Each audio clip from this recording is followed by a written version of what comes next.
with some combs, and then it has the adjustable straps in the back. I cut the combs out because they irritate my braids, so I just don't like having combs and wigs. So I did go ahead and cut those out beforehand. And I did bleach the knots on this lace. So after I washed the hair, I did go ahead and put these 2-strand twists all throughout the wig. So yeah, this is how it's looking. Not sure if I actually want to cut the lace first or apply the wig. I don't know, but let's see.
how I'm feeling about this curl pattern.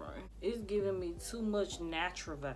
I try to use weave to get away from my hair texture. I'm just not with it. I ain't got time to keep on wetting this hair and trying to define these curls, but let's see what happens after I wet it.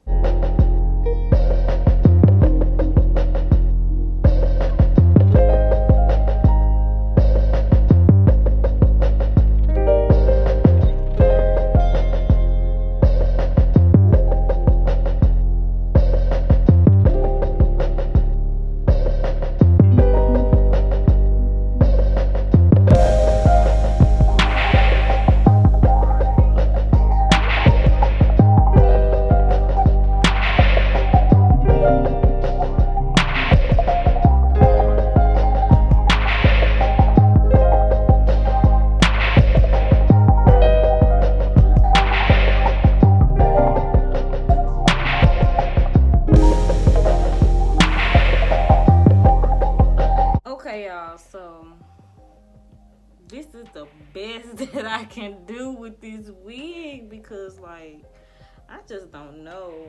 How y'all feeling this wig? This curl pattern? Like, let me know, do y'all like this on me? Because I just feel like it's giving me I just washed my hair vibes. Leave y'all comments down below and let me know what y'all think because I don't know. I guess I'm feeling it like wet, and with this up right here, this little hairstyle is cute or whatever. But let me know how y'all feel about this. This is very much different for me. But with that being said, that concludes this video. I hope you guys enjoyed it. Like this video if you did. Subscribe to my channel if you haven't. Make sure y'all hit that bell so y'all can be notified once I upload new videos. Let me give y'all a baby bump update because it's been a minute. My baby shower is in a couple of days. Comment down below if you guys want to see my baby shower and have me vlog it or whatever. Y'all, it's almost the end of my pregnancy. I can't wait to meet my baby girl. What's up with it, y'all? Took so my little big. dress in. Yup, my baby bed. Subscribe to my baby channel. You know what I'm saying? Subscribe, like, watch, share. Period. Goodbye. Thanks for watching. Thank y'all for watching.